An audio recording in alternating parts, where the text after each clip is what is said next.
for sale, I got it. And if I don't, best believe I'll spot it. I work the deals.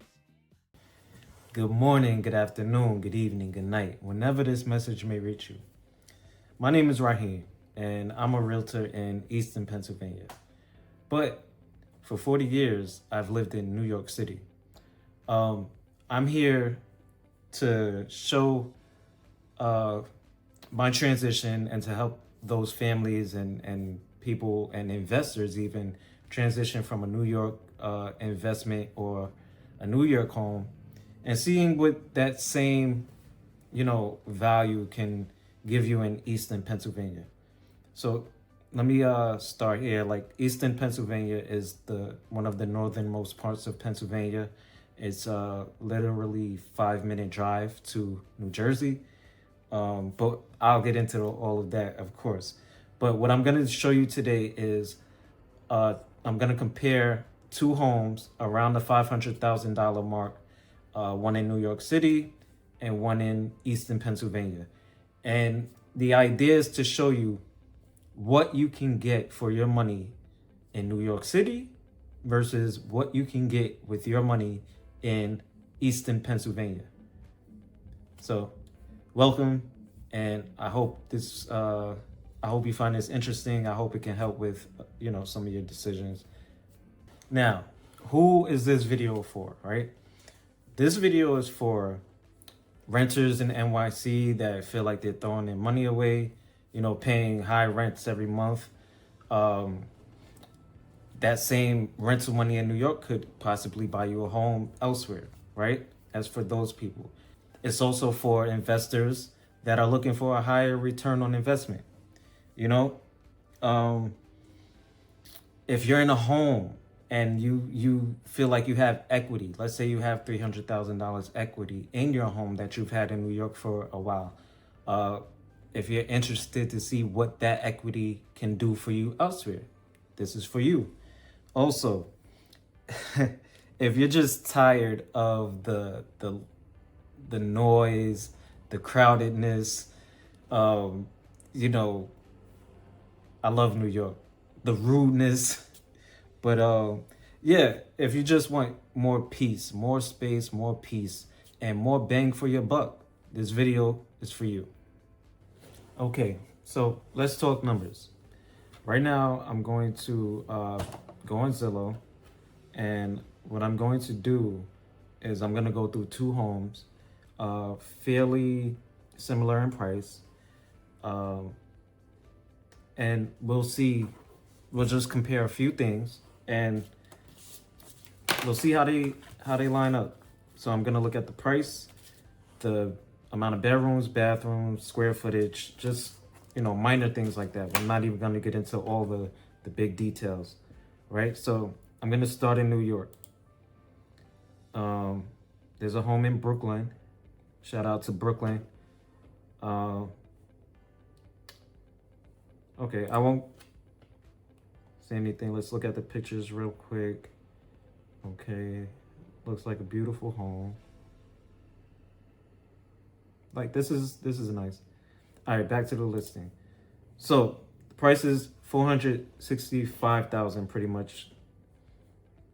2-bed, 1-bath. What's really interesting is the square footage is 810 square feet.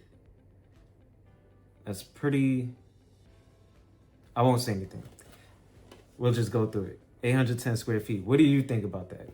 You guys comment and tell me what you think about 810 square feet for $465,000, right? All right, so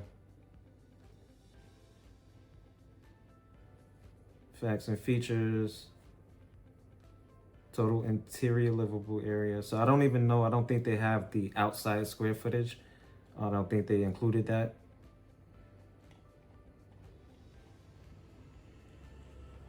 But not much more to say, right? $574 per square foot, that's the cost.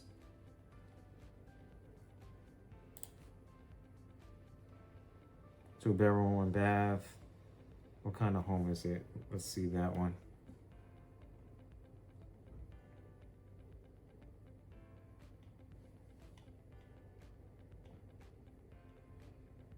course, it's very walkable in New York. Anyway, I won't spend too much time on that neighborhood. There's Brighton. Oh, Sheepshead Bay in Brooklyn. Okay.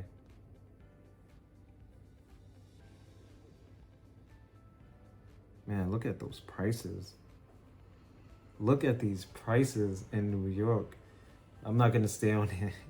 All right, so anyway, $465,000 can get you 2 bed, 1 bath, 810 square feet, and we'll see how that compares to homes in Easton for around the same price, right? So now I'll go over here, and this is the Easton home. And I picked random homes. I didn't go here and like look for the best one in Easton and the worst one in New York. That was actually a pretty good home in a pretty decent neighborhood in Brooklyn. And this one is in Easton. I live here now, so I know the area is pretty decent, you know? So $450,000 we have here. This is a 4-bedroom, 3-bath with 2,637 square feet of livable space. Because if you come down here, you see this square feet of the lot, 4,791.6 square feet. A lot. That is huge. That's what she said. Anywho, let's take a look at some of these pictures. There are a lot of pictures. That's a big house, man. And I will say that in Easton and the Lehigh Valley area, they have like an older feel of the house builds, but the insides of the houses are renovated to keep them modern. I will say I've noticed that. This is beautiful. A lot of space. Nice fridge. A lot of cabinet space. Feels like you can move around in here. You know? Look at that bedroom. Just think about the numbers, right? The square feet for the home in Brooklyn was 810. That's it's not 1/3.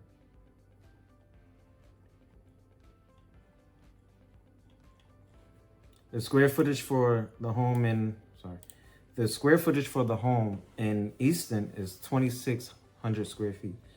That's over 3 times as much square footage in Easton. So I was pretty close. It was about 1/3.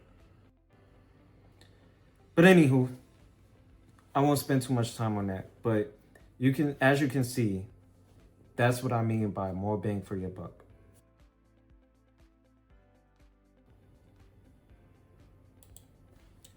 Okay, now I'm going to just come to ChatGPT to show. Let's do some research, right? Web search. What is the average rental price in Brooklyn, New York versus the average rental price in Easton, PA? Keep it short and concise, and use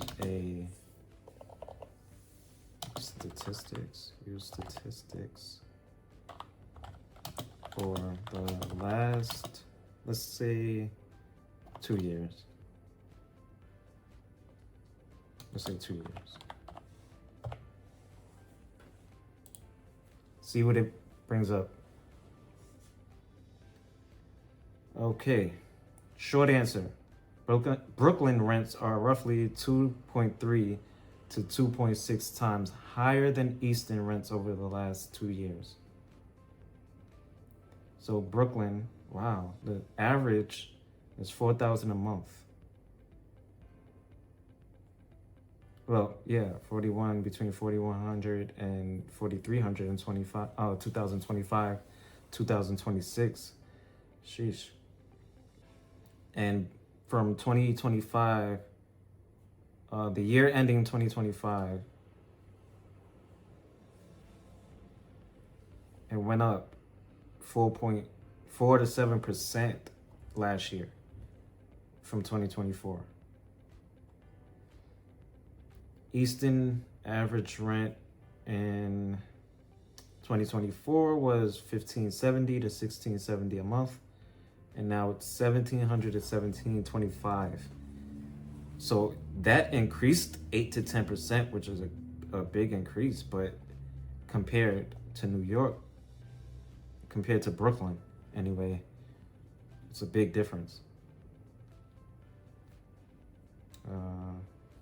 So let's look at what this means, right?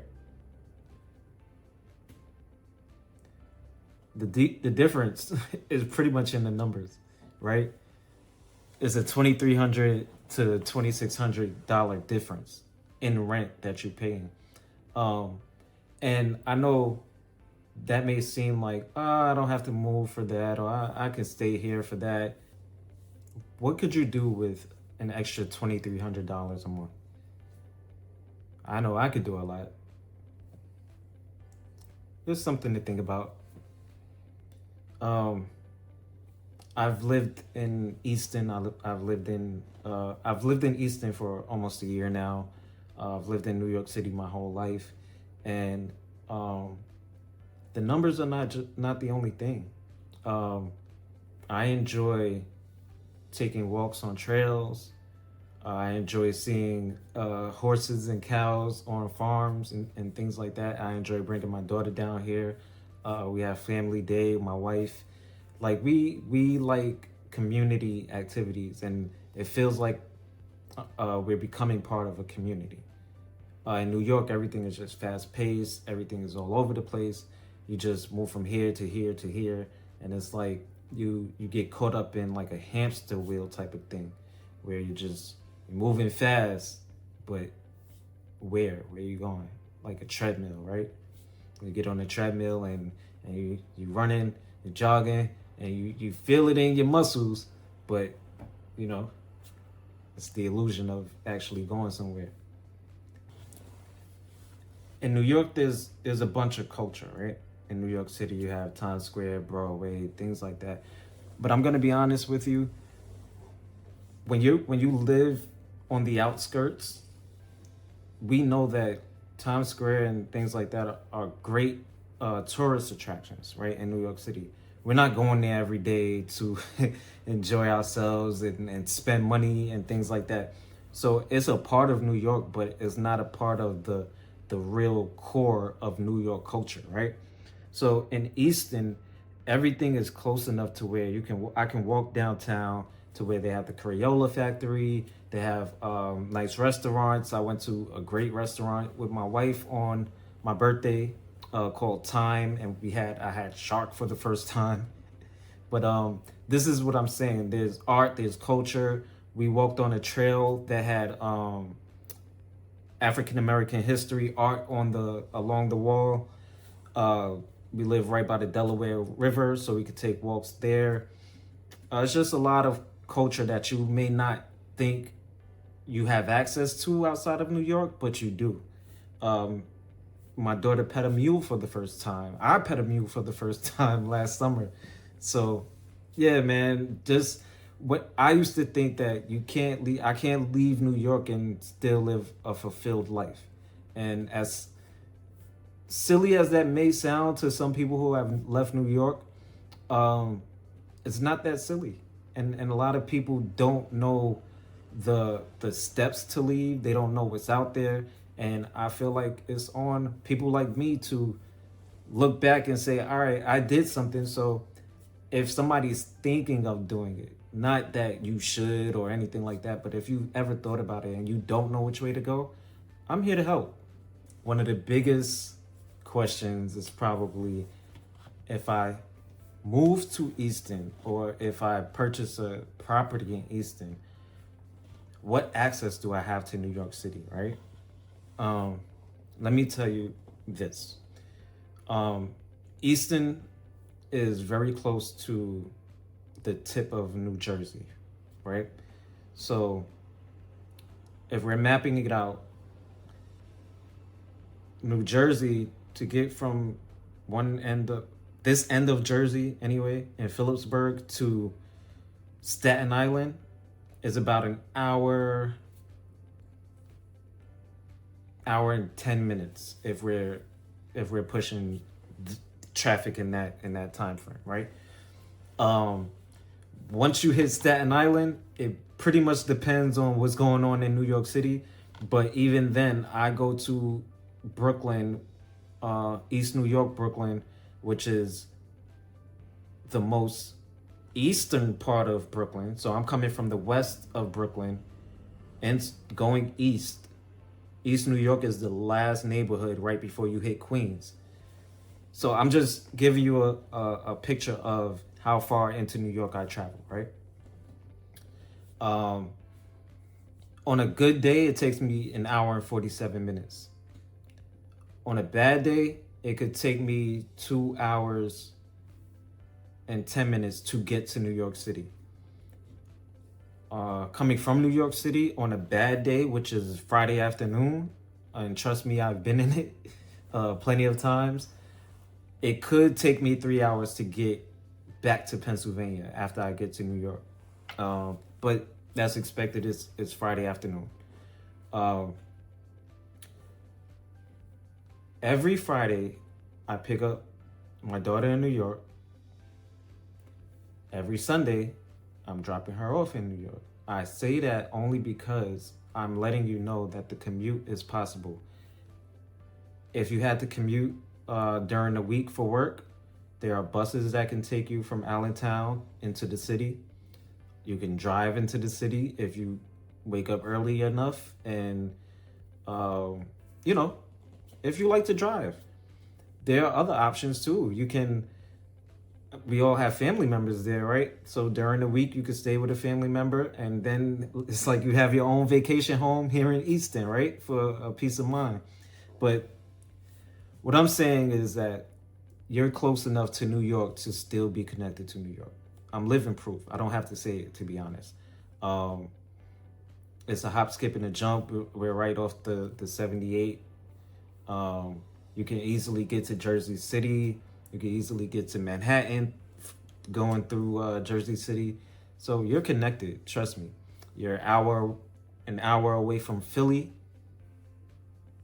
You're in a prime location to get to the major cities, is what I'm saying. Listen, if you're thinking about making the move, or if you're ready to make the move from New York City to Easton, Pennsylvania, or the Lehigh Valley, this is for you. If you're just curious about it, I'm willing to answer your questions. I even put together a relocation guide for those that are interested. If you put in the comments, move, I'll just send you the PDF and you can look through it. I'll even do a free consultation call. We could do it on Zoom. We can set up, a time when I'm in New York City to meet, just to go over your options. But of course, you can always comment here. I'll give you my contact information and we can go from there. Again, I'm a realtor. I'm a real estate agent here in Lehigh Valley with Keller Williams Real Estate. I work primarily the Easton, Bethlehem, Allentown areas. So if you're looking to sell your home or find an investment property, you can contact me. If this video has helped in any type of way, hit the like, hit the comment, subscribe, pass it on. Just thank you for your support. Thank you for being here. I'm going to keep sharing my experiences and my market expertise and things like that. So hopefully it helps. All right, peace. I work the grind. I find that house that fits your mind.